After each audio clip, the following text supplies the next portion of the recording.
ಮುಂದಿನ ಪರೀಕ್ಷೆಗಳಿಗೆ ಸರ್ಕಾರಿ ಉದ್ಯೋಗ ಪಡೆಯಬೇಕಂದ್ರೆ ಸ್ಪರ್ಧಾತ್ಮಕ ಪ್ರಶ್ನೆಗಳನ್ನ ಹೇಗೆ ಉತ್ತರ ಬರೆಯಬೇಕು, ಪರೀಕ್ಷೆಗಳನ್ನ ಬರೆಯುವಾಗ ಯಾವ ರೀತಿ ಅಭ್ಯಾಸ ಮಾಡಬೇಕು ಅಂತ ಹೇಳಿ ಇದೇ ಶಾಲಾ ಹಂತದಿಂದ ನಾವು ರೂಢಿಯನ್ನ ಮಾಡ್ತಾ ಮುಂದೆ ಸಾಗಿದರೆ ನಾವು ಜೀವನದಲ್ಲಿ ಯಶಸ್ಸನ್ನ ಕಾಣಬಹುದು.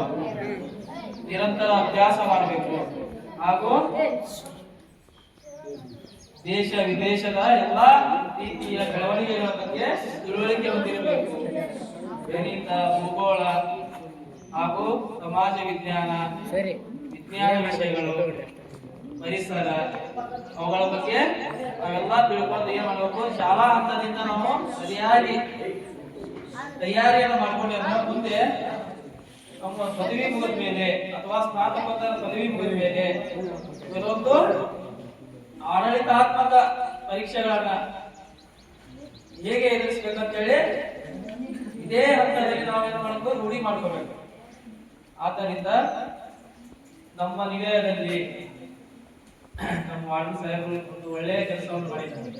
ಮಕ್ಕಳಲ್ಲಿ ಸ್ಪರ್ಧಾತ್ಮಕ ಭಾವನೆ ಬೆಳೆಯಬೇಕು. ಹಾಗಾಗಿ 4 ತಂಡಗಳನ್ನು ಮಾಡಿದ್ದಾರೆ. ನಾವು ನಮಗೂ ವಿಶೇಷ ಆಹ್ವಾನ ಕೊಟ್ಟು ಕಳಿಸಿದ್ದಾರೆ. ಸರಿಯಾಗಿ ಕ್ವಿಜ್ ಕಾಂಪಿಟೇಷನ್ ಅಲ್ಲಿ ಭಾಗವಹಿಸಿ ಗೆಲುವನ್ನ ಸಾಧಿಸಬೇಕಂತ ಹೇಳಿ ತಮ್ಮಲ್ಲಿ ಕೇಳ್ತೇವೆ. Very good.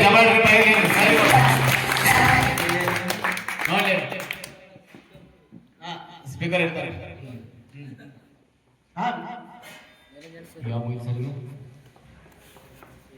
ಸಿ ತಂಡಕ್ಕೆ ನೀವು ಕೇಳ್ತೀರಿ ಎಮ್ಮೆಲೆ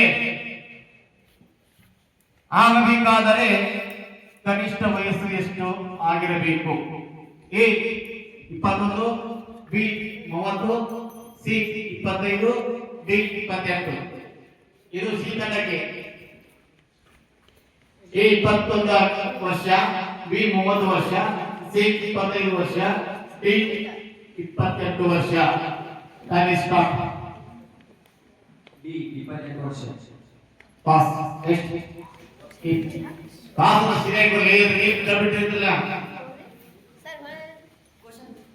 ನೋಡಿ. ಎಮ್ಎಲ್ಎ ಆಗಬೇಕಾದ್ರೆ ಕನಿಷ್ಠ ವಯಸ್ಸು ಎಷ್ಟು ಆಗಿರಬೇಕು? ಎ 21 ವರ್ಷ, ಬಿ 30 ವರ್ಷ, ಸಿ 25 ವರ್ಷ, ಡಿ 28 ವರ್ಷ.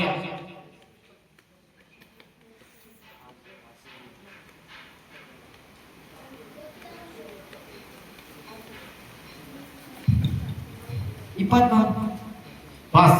ನೆಕ್ಸ್ಟ್. 25 ವರ್ಷ. Very good.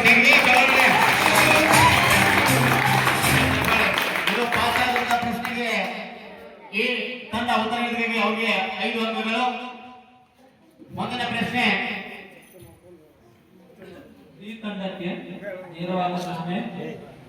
ಕಾನೂನಿನ ಮುಂದೆ ನಾವೆಲ್ಲರೂ ಸಮಾನರು ಎಂಬುವ ಯಾವ